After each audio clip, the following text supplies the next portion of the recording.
I'm Lisa Wilson. I'm a senior at Green Mountain College and I'm majoring in sustainable agriculture and food production. My name is Andrew O'Neill. I'm a senior majoring in adventure education and youth development and camp management. In the fall of 2012, Green Mountain College's Curriwidoon Farm faced the decision of what to do with their hard-working team of oxen, Bill and Lou. After a decade of what many have called the good life, their role as working oxen came to a close during the summer of 2012. The iconic Green Mountain team was permanently retired after an injury to Lou's leg placed him out of commission, and his lifelong companion and twin brother, Bill, was unwilling to work as part of another team. The vegans and vegetarians partially responsible for creating the Curriwidoon farm we see today advocated for an animal-vegetable integrated system. The reasoning was that while meat was and is on the menu for most people, understanding its production is vital to our educational farm. By incorporating meat and livestock into the farm, the college could and does provide a model alternative to the commercial meat industry. Through several community conversations, organized discussions, and philosophical reflections, it became clear that keeping Bill and Lou on the farm as a retired team was highly unrealistic because of our limited pasture space, winter housing, and available resources. The remaining realistic options included slaughtering both animals for consumption in the dining hall or sending both animals to live out their natural lives on an animal sanctuary. Life on a sanctuary, although kindly offered by Vine, which stands for Veganism is the Next Evolution, was deemed inappropriate for both Lou's personal health and the mission of our school. Motivation for slaughtering these animals was twofold. First, the vast majority agreed that splitting up the lifelong pair would be unfair to them both. And secondly, there has been great interest in decreasing our school's dependence on commercially farmed meat.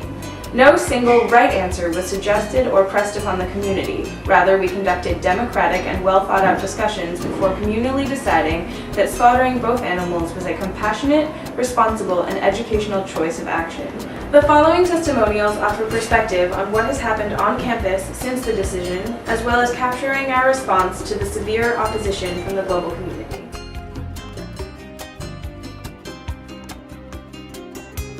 I'm Steve Fessmeyer, and I'm a professor of philosophy and environmental studies here at Green Mountain College. An argument developed by Bill Troop in our forum was the idea about a special relationship that we might have formed with these particular animals. So the idea would be that the general range of relationships that people have with livestock animals might have been sort of exceeded. We might be outside of that and have formed an exceptional or special relationship with these two particular animals. And so the protesters ended up talking about that as our mascots or eating our pets or things like that. But I think at root, you could state that as just an argument about that relationships count. And the relationships that you have with animals could be morally relevant factors in making it a decision. So that's all about the decision, the slaughter decision for two particular animals. The important thing to understand is that that has very little to do with what happened next. What happened next was that we were made a convenience of by animal rights abolitionists. They'd been looking around for a really good target in a campaign against what they call happy meat. So happy meat, nice witty expression, is going to be meat or animal products that are produced in a small-scale, sustainable husbandry operation. So our farm's operation would be a happy meat operation, as opposed to the concentrated animal feeding operations from the larger so-called factory farms. So from the standpoint of animal rights abolitionists, all animal agriculture has to end because it's all exploitative. And so we're basically enslaving these animals, we're using them as means to human ends, and it doesn't matter whether it's a large-scale confinement operation or a small-scale sustainable husbandry operation like our own, it's all wrong, and it's wrong period in the discussion. And so the Happy Meat campaign was one that they've been seeking for some time, and conveniently, Bill and Lou walk onto the scene when we make an announcement that that's the decision of the college. And so the protest was not so much about this one decision, which people could reasonably disagree about. I would include myself among those who have, would part in some ways from the dominant view on this. So there's that smaller issue, smaller ball. Then there's the really big ball, which is the issue about whether to abolish animal agriculture.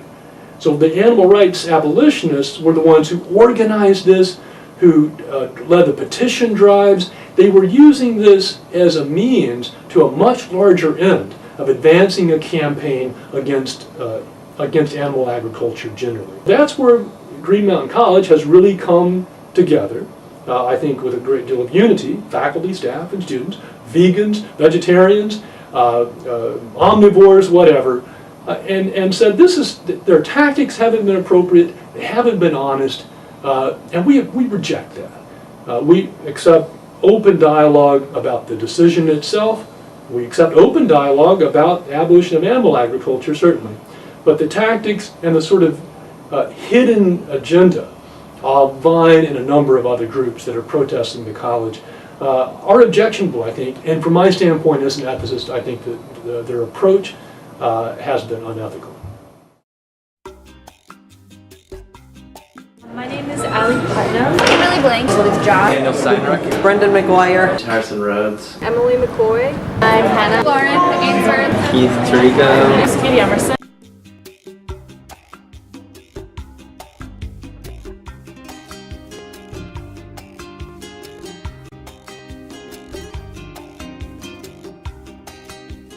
I prefer to eat food that is local, organic, free of any sort of GMO. Well, I grew up in a setting where we raised a lot of our own meat and grew a lot of our vegetables and pickled a lot of our own food. So I really like when I know where my food is coming from. It's really important to me. I'm personally a vegetarian and don't plan on eating any of the meat, but I support those who do, especially since being at GMC, that knowing if the meat is local, if it was humanely raised, that, you know, I definitely wouldn't object to eating it as much. I think personally, just like, I prefer not to eat things that have a face, like I have an emotional challenge with that, I guess you could call it, but I think it definitely has raised awareness of the ecological impact of meat, how much water, how much land, and how, you know, how much pollution livestock causes. I'm a gluten-free vegetarian and I care where my food comes from. So my options are already limited. I go kind of back and forth. I was a vegetarian for a year, now I eat meat, and pretty much I just try to limit the amount of meat that I eat, and also as much as I can eat local meat. I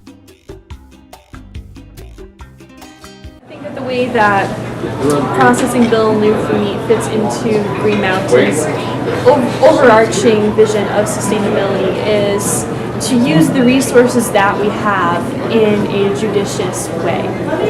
You know, Bill and Lou mean a lot to a lot of people, and I really understand that. But if anything, you're teaching people here, vegetarians and meat eaters alike, that all meat has a face. So I think that food systems that work really well are ones that focus on localizing, and by eating the food that's in your backyard or your front yard or the farm next door, you're lowering your carbon footprint and you are able to connect better with the community and the people that are producing this food, whether that's you, your family, or your neighbors. Having a farm right nearby and being able to volunteer there and connect with the animals and connect with the earth has really enhanced how I think about food and what I choose to eat. This is a really good example for what farming should be in regards to, like, you have a CAFO or you have a nice sustainable local farm, and knowing where your meat is coming from, though I have been a vegetarian for so long, is more comforting than not knowing or having the faces just like disappear. I was a part of 2 community forums where we discussed whether it would be ethical or not, or if it should go to sanctuary or not. And I think that it is a really good learning experience in that people are taking it very out of context and not really looking at the deeper message that we're trying to put forth by slaughtering animals. Like, we're not doing it maliciously or because it's a dollar sign or something like that. It's because we promote sustainability, and for our community, that's what we feel is best. some required courses that we have to take are environmental ethics, which examines all sorts of aspects of food consumption and how we treat the environment. And I think it's clear that the two are intertwined.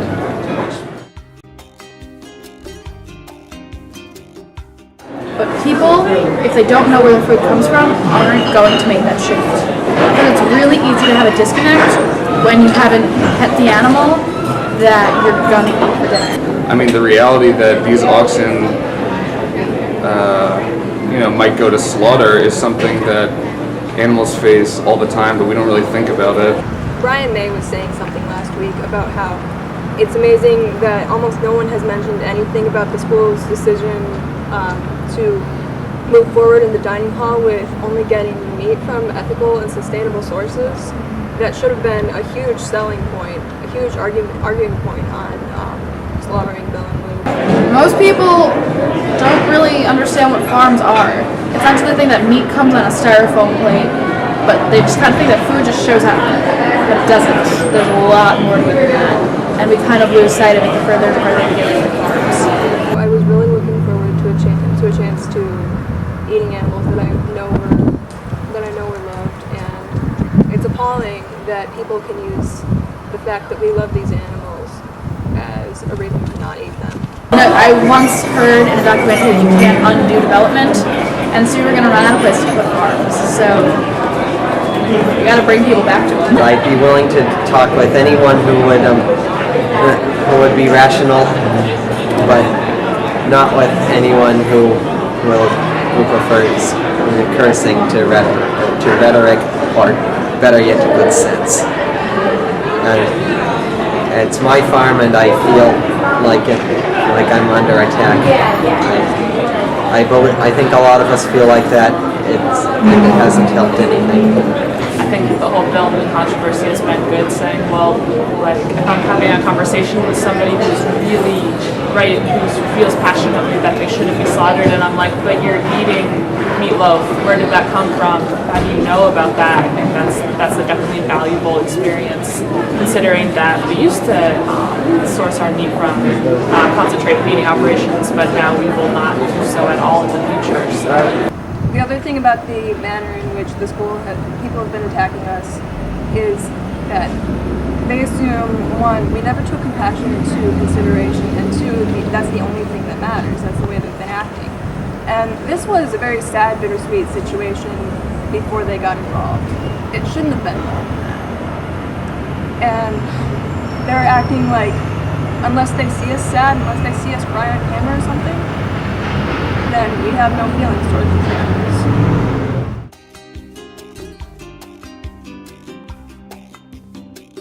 It's made me much more aware of where your food comes from and how you actually get your food. I've certainly heard a lot of people who are definitely thinking about, eating less meat, or not even eating less meat, but thinking about where that comes from. And there's just been a lot of really good discussion about kind of the behind the scenes or behind the kitchen. I think that the entire community here has been really awesome at listening to everybody's perspective. And the dining hall, as many people have already said, is going to serve meat no matter what. We can't force a student body of 700 people to become vegetarians overnight. And so when we do serve food, we want it to come from a source where it was locally and humanely raised whenever possible. And one of the great things about this situation is that it's prompted renewed efforts on the part of both the administration and the students to over time, hopefully in just a little bit of time, eliminate animal products in the dining hall that come from unsustainable or inhumane sources. I'm glad people are talking about it. It's bringing up awareness. And I think professors too have been really good about bringing it up in class and really encouraging discussions. I think we're all probably sick of discussing it at this point, but I think it's been a good experience. With Bill and Lou being the center of this controversy, it's brought me to the attention of the school a little more. It sort of made us move on some things that have sort of sat, and basically there's a meat policy being written that is trying to source 100% CAFO free, humanely raised, local And for some people it's hard, like not knowing where your food is, or some people just don't care, but caring is really important, especially when you're talking about the two lives. I don't think I would have gotten that anywhere else. We're trying to source 100% of the meat for the dining hall from sources that are in line with the school's sustainability mission. And that that is a big change, and no other school that we know of in the country has done that for all their dining halls. I felt like my feelings and my opinion were really taken into consideration much more than in any other community I've ever been in, aside from like Occupy.